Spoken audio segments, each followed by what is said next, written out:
Welcome to a brand new episode of Lunch with Doug, a unique and fun experience brought to you by the creative minds here at the Music Exerbia Project. We're here today thanks to the generous support of our esteemed sponsors. Harry Frog Graphics, your go-to destination for all things graphic at 150 North Commercial Street in Nevada, Missouri. Reach out to them at 417-381-1077. Karen McNair, your friendly neighborhood nutritionist. Dial 269-267-4644 to learn about the monthly information class or to schedule a personal consultation. John's Barbershop, located at 121 West Cherry Street in Nevada, Missouri. Open Tuesday through Friday. Walk-ins are welcome. No appointment needed. American Legion Post number 2, located at 402 East Cherry Street in Nevada, Missouri. Newly remodeled with a fresh, clean look, gaming machines, and new smoke heaters. Open to the public. Express Printing and Hydrographics, a print shop and a commercial-grade hydro dipping facility with custom wide-format hydro film printing capability. Located at 14144 East Highway 54 at Adams Plaza. Contact them at 417-283-2005. Thank you for choosing to spend your lunchtime with me.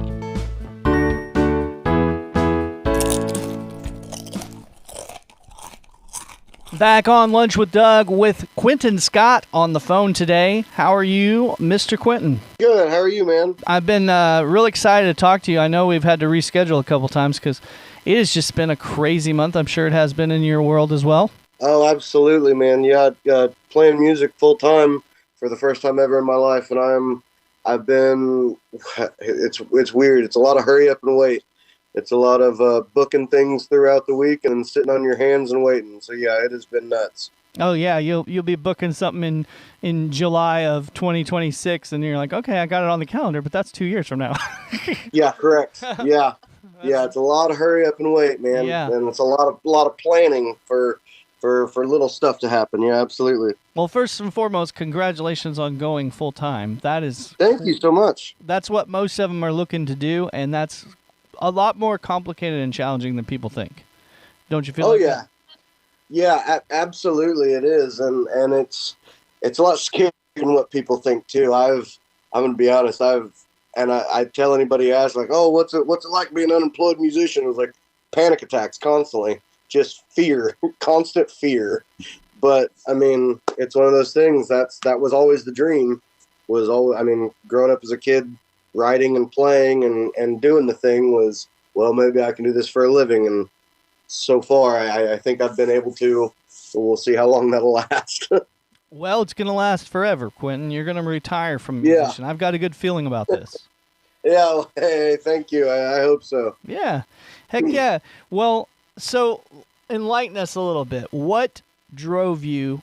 I mean, I know like that's what your standard musicians and the folks that are artsy and creative, a lot of people understand that. However, I meet people that are artsy and creative that have no intention of doing it full time.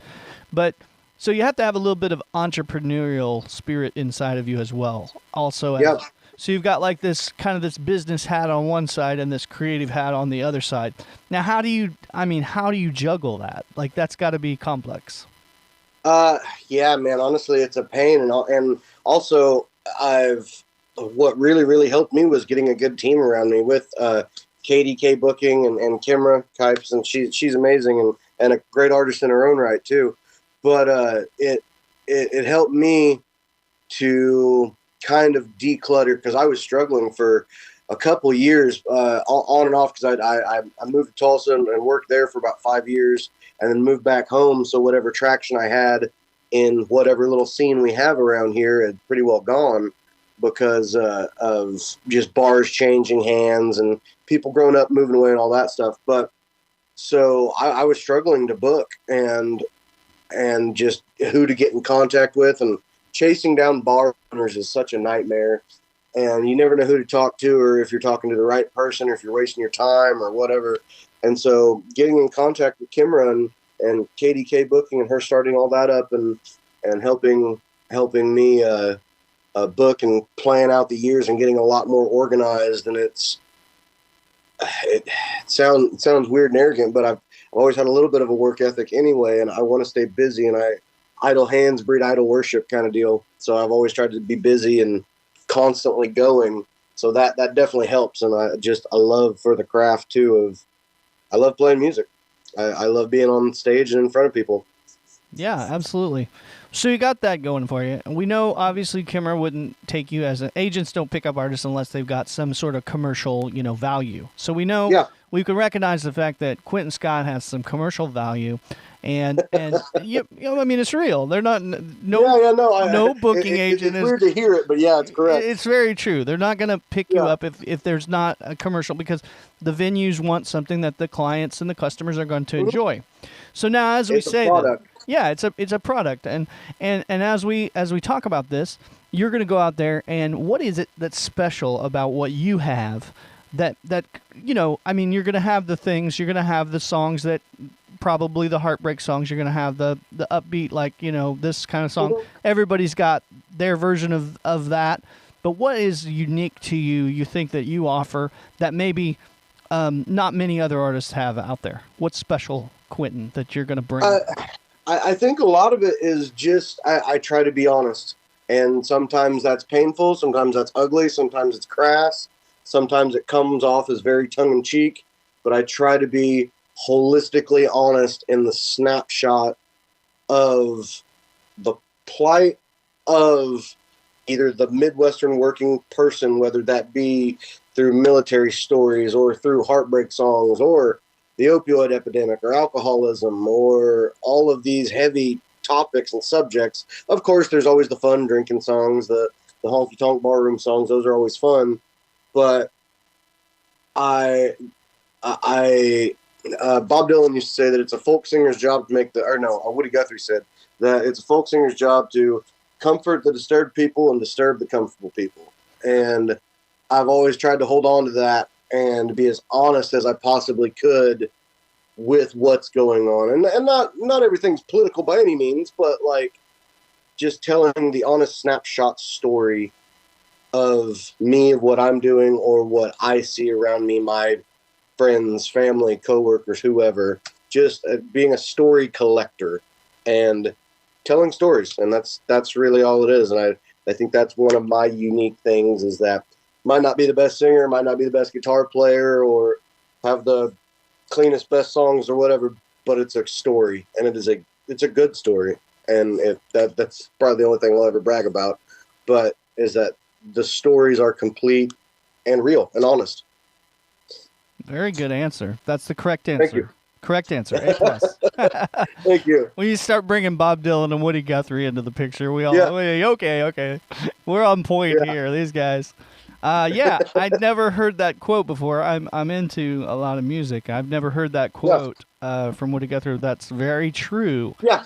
Yeah, and telling the stories and being authentic. I think that's what right now, and if not right now, within the next year or two, what people are really going to be seeking out with all the AI stuff that's coming out. And they have great tools to do stuff, but what's going to happen is it's all going to sound very, very much the same, and having some authenticity to it, having some animosities, to that. We don't want the best singers. We want something that's appealing and commercial value. Bob Dylan obviously wasn't the best singer either. He had great poetry, but a lot of people are like, I don't like Bob Dylan, But he was renowned. He won a Nobel Peace Prize all the same, right? Yeah, absolutely. Well, and I see a shift in this a lot too as of lately that people are getting tired of, and not to pick on Nashville or Nashville country or anything, but a lot of the pop music is and has been for a lot of years starting to sound more cookie cutter, and there's not a distinct sound of artist. It's just they're just popping out songs, and the same 10, 20 guys are writing a lot of these hits and a lot of these songs, which if that's what you like, that's what you like, man. That there's no shame in that, no problem. But I think people are starting to pine for something a little bit more authentic and real, and that is where you're like your Zach Bryans, Tyler Childers, Sturgill Simpsons, like those independent artists are coming through and telling a very honest story and getting a lot of traction with zero radio play and zero awards other than like the Americana stuff that we've created for ourselves essentially. But I think people are already turning towards that. And I think with AI, it's going to drive them even closer to it. And that everyone's scared of AI. I mean, you can use it as a useful tool, but I mean, I don't think it'll ever truly replace a storyteller. I mean, I think it might replace some of the honky tonk songs or the cheap heartbreak ones. But I mean, a real story and real emotion can't be duplicated. I don't believe anyway. I think you're right. I think you're very right. I think that AI will become it'll be a fast route to produce something quickly to just kind of solve a quick problem. Yeah, in everyday life, and I think that's really what it's designed for. But I agree. There'll be some entertainment. I think what is really popular now, and that people are doing, is like they're doing what if songs. Like what if Nirvana recorded this song, and that's very neat and novelty, and it's fun to see that. To have that. Like what if Jimi Hendrix had done this song? Oh wow, that's neat. Yeah, I was gonna say it's very niche, very niche, and it, like you said, it's a novelty. It's a cute, fun little thing. But it's not gonna. You're not gonna replace Bruce Springsteen or your prolific songwriters like that, or your Townes Van Zants with a generating bot. And it's never going to generate a new idea on its own without someone else's inspiration, without that idea. So it can't come up with its own ideas. It only bases off of what is existing. So when you come up with a new idea, fresh, and you have a new angle, new feel, whatever it is, and that authenticity of the artist, it just, like you said, there's just no way you can replace that. Yeah, and I know some people who have used AI to help their songwriting, like to either generate ideas or move things around, and in practice, or essentially just like a workshop kind of deal to just keep the writing muscle going. And I could see it being as useful for that, but at the same time, I don't personally. But I mean, I could see it in the future maybe being a tool in your toolbox as a songwriter. That, hey, if you're stuck, man, you've had a 2-week long writer's block, you haven't gotten anything. Well, all right, well, I need a kick in the ass in the right direction or something like that. I mean, but for the most part, I mean, like you said, yeah, it doesn't come up with its own original new ideas. Most definitely. Well, there'll never be another Quinton Scott for sure. So tell us about, what do you got? You got some songs out on Spotify now? Yeah, I do. I was actually going to say, some say that that's actually probably a good thing. There'll never be another one. But yeah, I do have, I have my first full length album I released in, when was COVID? 2020.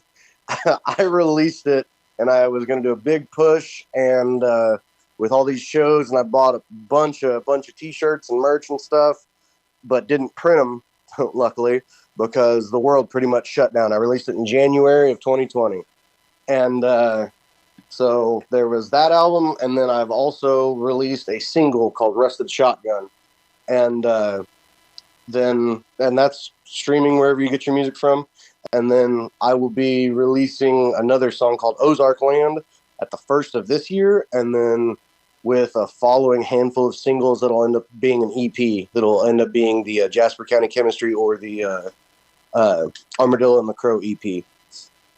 Nice. You got your work cut out for you, for sure. Oh yeah, we've been doing a lot of work in the downtime, and that's it looks like nothing's going on, but it's like a duck swimming in the water. The surface is nice and calm, but underneath just paddling to try to stay afloat, man.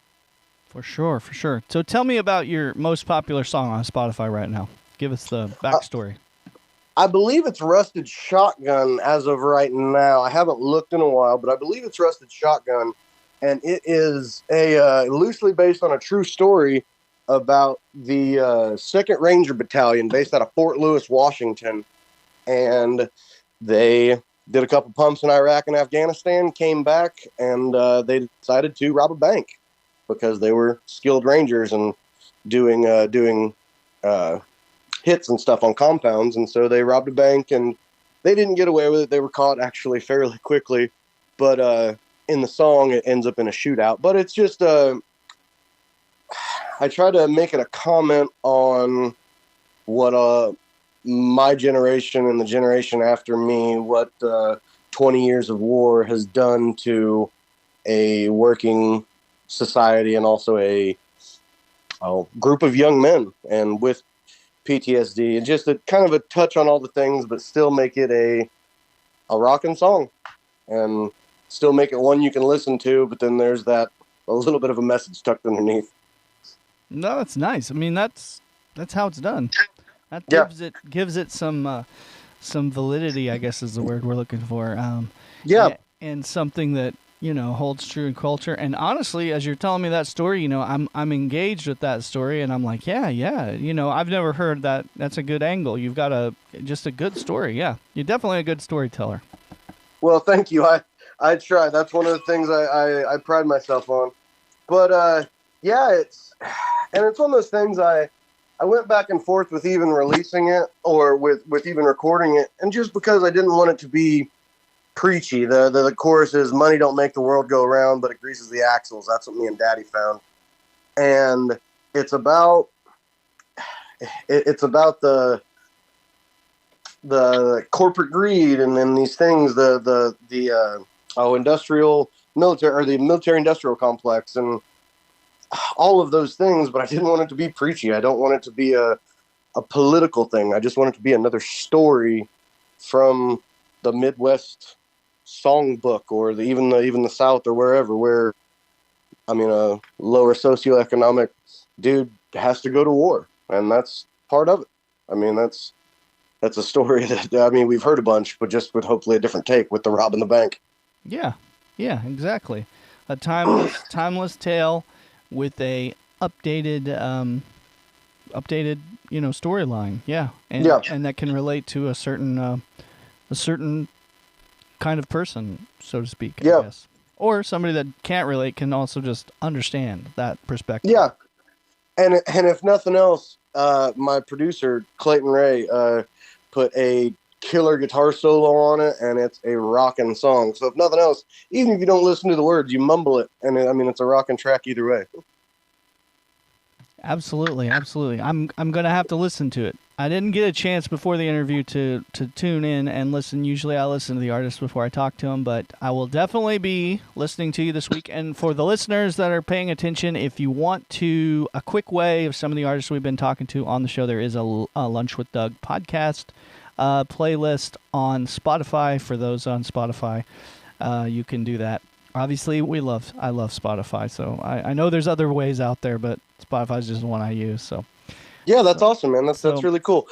I was going to say, I don't know how you would keep up with listening to all the people. I was going to say, you're always interviewing folks. I'm sure you are constantly trying to listen to music and keep up with people. Oh yeah. Well, I'm heavy into music, so I listen, man. I probably discover 12 to 20 new artists daily. Oh wow. Not even joking. Not even joking. And, that's wild. And I'm just like in a feed, and then once the algorithms know that you're trying to discover new artists, it starts sending you new artists on purpose, so then you're getting like, oh, I've never heard this guy before. It figures out what you're kind of looking for, and that's one of the things I like about Spotify too. I don't know as much about, like I said, the other platforms, but Spotify seems to be one that can really finds what you want to hear based on what you're hearing. So it finds. Yeah, I've noticed that it is pretty good. I know there's, from the artist side, there's people have qualms with Spotify for certain things, and that's a totally different thing that would take 2 hours to unpack. But I have noticed that once I've run out of picking things, it just starts taking off, and I'm like, oh, I've never heard these guys. Who are these? Or who's this? This is awesome. This is a great song. And I found a handful of artists doing it that way, and it's a really cool platform to do it, and it's a really cool way to discover new music. And that's one thing that I'm admittedly bad about, is finding new music. I get stuck on a loop of the same 10 or 15 people I like, and I don't branch out. Well, then I've noticed my music starts to sound the same for a while. So branching out, whatever you intake, whether it be books, movies, music, is what is going to be put out as well. Absolutely. Yeah, and I think the thing I like about Spotify too, and I'm not saying that the other platforms don't do this, but I realize that Spotify doesn't discriminate against famous artists versus, It might at the first it might recommend famous artists just because it doesn't know what you're into. But once you start cast a bigger net. You start picking out the independent artists or ones that aren't getting as many, they're not like millions of listeners and stuff like that. Then it starts to find those kind of artists for you. But then it'll see what kind of music you like. So, and it picks within, like, I like lots of genres. So it gives me a variety. That's also how I get so many new ones, because I'm getting them from all kinds of genres too. So it's exciting. But yeah, I like that. Oh yeah, that's really awesome. I was going to say, I'm going to have to start doing that. I need to get into some different artists. So yeah, that's really cool. Yeah, well, you go on there, look for your song on Spotify. I'll have it up by the time this airs. I'll have it on there. And there's a Lunch with Doug. It's just called the Lunch with Doug soundtrack, and it just has the music artists, like usually just one song that's from the artists we've been talking to on here. Yeah. Just makes it easy for people to stumble upon. Then you may know some of the other people we've had on here, and you might discover somebody that was on here that you fall in love with as well. Yeah, that's awesome, man. So tell me, you got some shows coming up probably. What do you got going? Yeah, I have a handful coming up. I'm actually playing tonight in Monette at the High Five Sports Bar and Grill, and then tomorrow at Crazy Craig's Treehouse in Branson, and then that'll be it for me for the rest of the year. I took I blocked off from Christmas to New Year's Eve just to take some time off. The girlfriend isn't working either, so we're gonna hopefully take a little downtime. It's been a very busy year. But then on January 3rd, that Friday, I'll be at Red Ball in Baxter Springs, and then Grand Lake Casino show January 4th. Nice. Now, do you play are you got a band, or is it just you? It's just me, so currently, but I am putting a band together as we speak, actually figuring out times for band practices and all that stuff. But yeah, I believe 2025 is going to be a very busy year and hopefully very fruitful with getting a band together and pushing it fairly hard, as hard as they're allowing me to push it. We'll put it that way.